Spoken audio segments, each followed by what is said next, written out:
Mardi, le seuil des 100 € la tonne de carbone a été franchi sur le système d'échange des quotas d'émissions. Ce dispositif européen qui oblige les entreprises les plus polluantes à acheter des quotas en fonction de leurs émissions qu'ils produisent. Longtemps moqué, eh bien, ce cap des 100 € pourrait lui redonner un peu de pertinence. Bonjour Philippe Escande. Bonjour Julien. Éditorialiste économique que l'on peut lire au Monde, bien évidemment. Est-ce qu'on peut, Philippe, d'ailleurs, pour commencer peut-être par rappeler finalement ce que c'est que système, est-ce qu'on peut dire, ou pas d'ailleurs, que c'est une taxation qui ne dit pas son nom? Oui, c'est un peu ça. Hein. En fait, c'est une forme un peu sophistiquée de ce qu'on appelle les droits à polluer, c'est-à-dire qu'effectivement, on vend aux entreprises les plus émettrices de gaz à effet de serre. Hein. Donc, ça représente à peu près 11 000 à 12 000 sites industriels en Europe, mais qui représentent quand même 25% des émissions de gaz à effet de serre en Europe. Donc, c'est vraiment quelque chose d'important. Eh bien, ces entreprises, on va les taxer en quelque sorte, leur vendre des quotas qui leur permettront d'émettre du carbone. Et si elles font des efforts, évidemment, elles en payent moins. Et puis sinon, elles doivent s'en acquitter et en trouver sur le marché.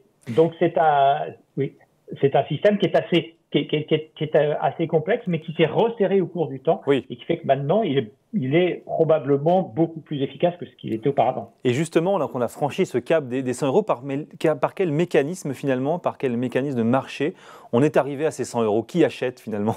Comment est-ce que ça grimpe?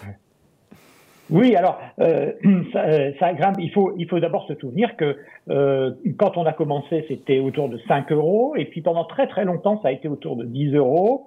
Ces dernières années, autour de 30, et puis donc là, le prix a fait x5 en 3 ans.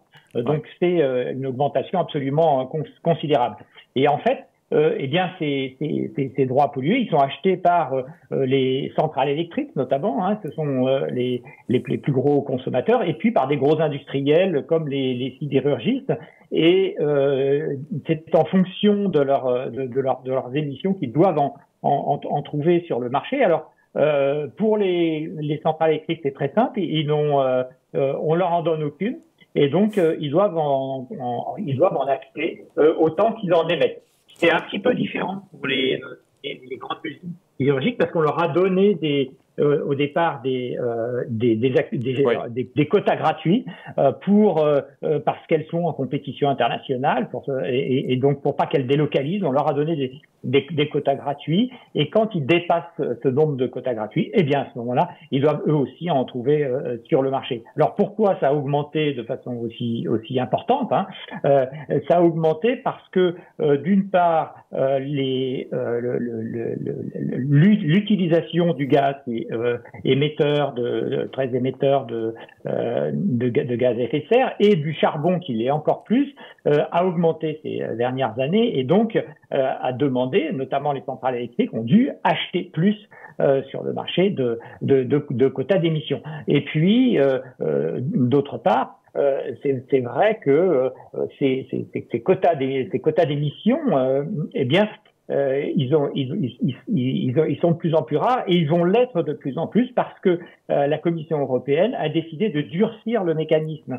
Et donc d'ici 2030, il va y avoir à la fois moins de quotas, on va baisser les plafonds, c'est-à-dire on va être plus exigeant pour les entreprises en termes d'émissions de CO2, et tout ça, les marchés l'anticipent aussi, et donc ça fait grimper les prix. Et ça fait grimper le titre. Mais les détracteurs aussi de ce système expliquent qu'il y a malgré tout des effets indésirables, notamment parce que ça renchérit finalement le prix des produits qui sont produits à partir des entreprises qui payent le quota.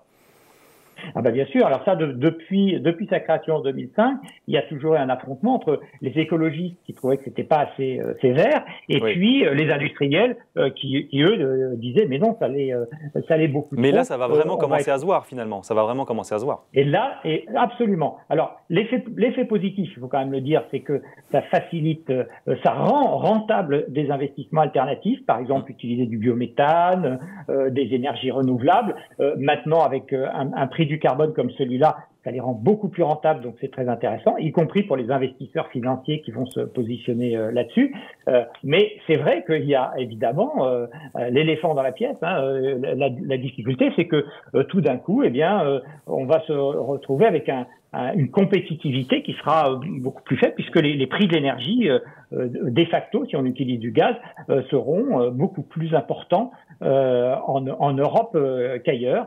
Et donc c'est pour ça que les industriels commencent à s'alarmer en disant mais c'est un problème de compétitivité pour nous. Et en période d'inflation, j'imagine que c'est d'autant plus un sujet qui peut devenir éventuellement un sujet politique selon vous? Oui, bien sûr, c'est déjà un sujet politique, puisque de toute façon, les décisions de la Commission et le Conseil, c'est le Conseil des exécutifs européens. Donc, effectivement, c'est un sujet politique. Mais en plus, effectivement, ça pose une question de compétitivité qui est au cœur des discussions politiques à Bruxelles, en France évidemment, dans tous les autres pays, mais également à Bruxelles et au Parlement. Et pour ces raisons de compétitivité, c'est pour ça qu'on essaye de mettre en place une taxe carbone aux frontières qui est supposée annuler cet effet pervers de la taxe carbone sur la compétitivité européenne. Et en un mot pour terminer, que font nos voisins, j'allais dire nos voisins au-delà bien évidemment de l'Europe, nos voisins continentaux? Est-ce qu'ils ont des systèmes similaires et est-ce qu'effectivement l'absence ou la présence de ces systèmes peut jouer justement sur le sujet de la compétitivité de nos produits européens? Ah oui, c'est un sujet clé. S'il n'y a pas effectivement de généralisation du système, ça sera extrêmement compliqué pour l'industrie européenne. Alors, les Chinois ont plus ou moins copié le système européen. Depuis, je crois, 2021, ils ont leur propre système de quotas d'émissions, et progressivement à peu près tous les grands pays développés ont mis en place des systèmes équivalents, et y compris d'autres pays. D'ailleurs, je voyais récemment que le Vietnam était en train de réfléchir à un système de ce type-là. Donc ça commence à être largement partagé. Après, le diable, il est plutôt dans les détails que dans le principe. Et le détail, c'est est-ce qu'on attribue des quotas gratuits, comme l'ont fait les Européens pour un peu lancer le marché, mais on a vu que ça ne marchait pas. Tant que finalement le prix du carbone était trop faible, et il était faible parce qu'il y avait tellement de quotas gratuits que les gens n'en avaient pas besoin d'en acheter. Donc tant qu'on a des prix trop faibles, évidemment ce mécanisme ne fonctionne pas. Bon, écoutez, on va effectivement suivre ce sujet parce que peut devenir potentiellement effectivement un serpent de mer politique et économique. Merci beaucoup Philippe Escande, éditorialiste économique que l'on lit bien évidemment dans les colonnes du Monde. Merci d'avoir été avec nous ce matin dans Ecorama sur Boursorama.